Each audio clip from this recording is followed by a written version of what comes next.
There is a new push in Congress to protect religious freedoms within our military.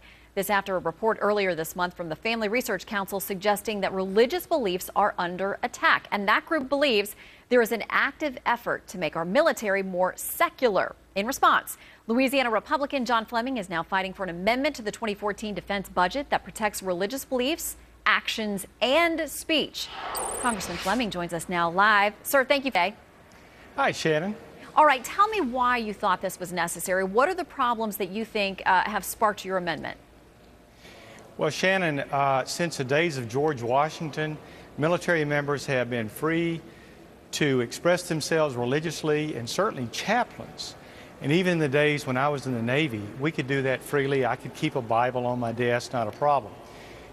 But with the Obama administration, and more recently in the last 2 or 3 years, we've had threats of judicial and administrative actions against both chaplains and other military members for sharing their faith, for having a Bible on their desk in their own private space.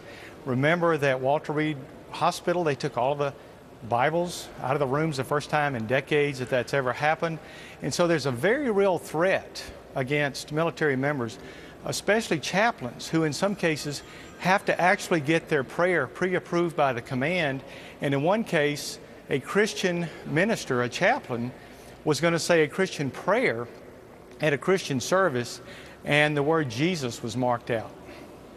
Okay, let me ask you this now, because there are critics who will say those who are raising questions are really only trying to enforce what they call, quote, Christian privilege, that there is only a move to protect the Christian faith and that there wouldn't be the same fight to protect those who are Jewish or practice the Muslim faith, those kinds of things.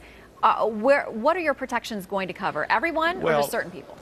Yes, the amendment says nothing about a specific religion. All it says is that military members are entitled to their beliefs, which is already in statute, but also in religious expression and in taking action, as long as it doesn't affect the morale, military discipline, good order and discipline. It doesn't affect military necessity, and there's no coerciveness in that. But there's nothing in here that mentions anything about a specific religion, whether it be Judaism or Islam or Christianity. This applies to all military members, and really up until recently was not necessary. But when DOD began to change the rules and impinge those freedoms, we had to come back to the First Amendment, and that is freedom of religious expressions. Military members, when they put on that uniform, do not in some way take away their First Amendment rights. Okay, a Defense Department spokesman has said that the Defense Department celebrates religious diversity, and our military personnel have the full right to exercise their religious beliefs as long as doing so does not negatively affect the military's mission or other individual rights. Now, some members have come forward to say when they've gotten in trouble, it's been for expressing the fact that they don't agree with same-sex marriage.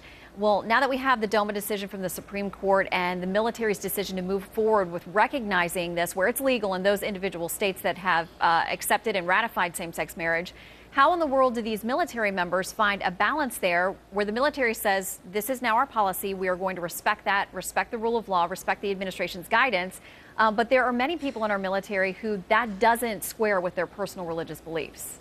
Well, again, my amendment is silent on the issue of gay marriage, of don't ask, don't tell. There's nothing mentioned about homosexuality. And certainly, whatever a person may want to express about their own religious beliefs have to be limited by good order and discipline. That means a military member can't say things adverse to other people, their own personal religious practices, or even sexual practices. And so, again, the statute is completely silent on that. All it does is restore, Shannon, the religious First Amendment constitutional rights to military members where they have been for over 230 years but have lost ground in the last 2 or 3 years. All right, Congressman Fleming, we'll keep an eye on this. We know there are measures on both the House and Senate sides, and we'll keep our viewers updated. Thank you, sir. Well, yes, thank you very much, Shannon.